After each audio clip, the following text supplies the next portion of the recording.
Good morning, my brothers and sisters. Welcome to episode 6 of season 6. We're walking through the book of Galatians, and I'm going to title today, Your Mercies Are Old Every Morning. It's a little bit of a play on the Lamentations 3:22 through 25 passage where it says, Your mercies are new every morning. We're actually going to look at the back catalog of God's mercy that apparently had been forgotten, and then Paul is going to oppose Peter to his face.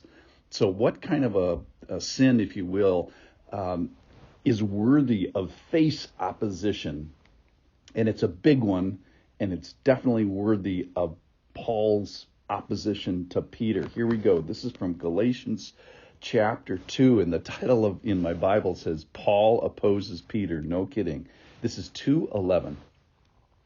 This talks about an 11-year period of history. It's going to start with the end and then go back to the beginning, and the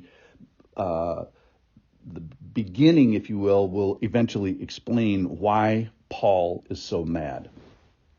All right, verse 11. When Peter came to Antioch, this is in 49 AD, I opposed him to his face because he stood condemned.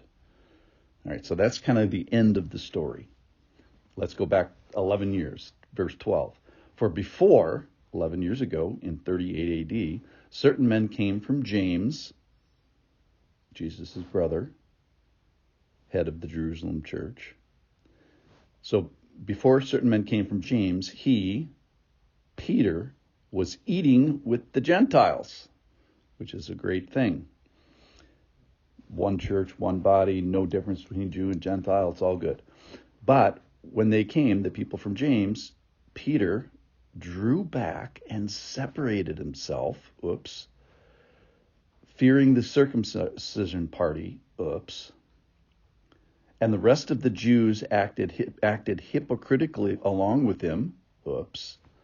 So that even Barnabas, one of our favorite guys in the New Testament, was led astray according to by their hypocrisy.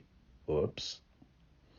And then Paul's going to interject now. But when I saw that their conduct was not in step with the truth of the gospel, I said to Cephas, Peter, before them all, if you, a Jew, live like a Gentile and not like a Jew, how can you force Gentiles to live like a Jew?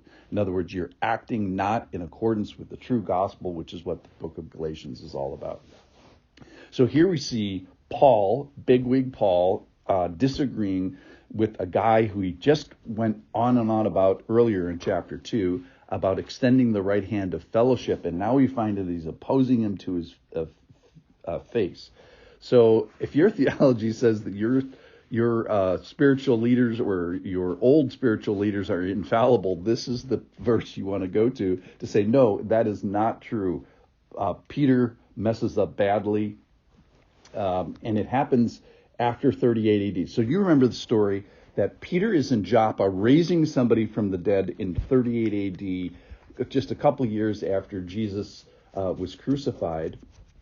And the Lord is giving Peter like this revelation that, Peter, I'm opening the gospel to the Gentiles, and he does it by a guy named Cornelius. So he's a Roman guy, a centurion, and he's up in Caesarea, not too far away. He gets a vision and says, hey, send down to Joppa where Peter is raising this person from the dead, and tell him to come up and begin fellowshipping with the Gentiles, you and your family. So he does that. Cornelius does a good job. He obeys. Peter is, to prepare Peter, he gets a vision from the Lord with a voice explaining to him, and the sheet comes down from heaven. It's full of iguanas and reptiles and previously unclean animals, and he uses that as a foil to say, what God has made clean, do not call common. And there's nothing anymore for eating that is common or clean. And he tells people to rise and kill and eat. Well, the hilarious thing in that story is that Peter disagrees with the angel 3 times, and he has to repeat the vision 3 times, which I just think that's my favorite part of the story, is Peter is arguing with a vision angel. But anyway, God could not make it clear that I want the Gentiles and Peter eventually repeats the teaching point of the story, that he is supposed to be associating with the Gentiles, and that the Holy Spirit is falling on the Gentiles. And how did it do it? It eventually fell on the Gentiles via Peter. You want to answer Paul, but the answer is Peter. So anyway, he hooks up with Cornelius up in Joppa. The Gentiles come into the church, and then Peter actually makes a defense to the Jerusalem church and said, look what happened to me up here. So this was all settled theology and settled behavior 11 years before. And now we find here that Paul has to oppose Peter, because somewhere in there he falls back. He kind of backslides, if you will. And his backsliding action in separating himself from eating with the Gentiles, it discourages the Gentile. It discourages our friend Barnabas. It turns the Gentiles probably feel like they're second-class citizens in the church. It undermines the true gospel, which is that salvation is by faith. So something that was supposed to be absolutely settled theology and settled personal conduct 11 years before, when Paul gets back from the first missionary journey, he finds that Peter is backslidden and is doing the wrong thing. So what I want to do, I've titled today, Your Mercies Are Old. That is, this is a back catalog of spiritual truth. Why you stopped doing something that I told you to do 11 years ago. So here's the teaching point. What is the one thing that the Lord has already told you that you have endeavored to do and obey, and since that time you have a backslid, if you will, or separated yourself? A good way to say it is that you may be standing in God's way for something He's told you to get out of the way, and you're opposing God for something He says, I don't want you to fight with this. Maybe it's something in your character, or maybe it's an act of service or behavior that you're supposed to be doing. Maybe it's the line of sexual liberty or pornography. Maybe it's church membership.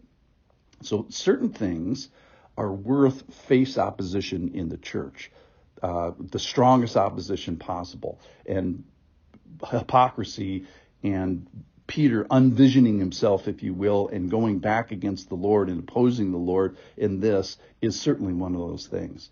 So who was I to stand in the Lord's way? Who was I to oppose God for something that He's told me before? So if you disobey a settled issue, then you are standing in God's way in opposition, and that should certainly be opposed. So let's not be too proud. Let's remember our back catalog with the Lord and obey all the things that the Lord has told us. I'll see you tomorrow.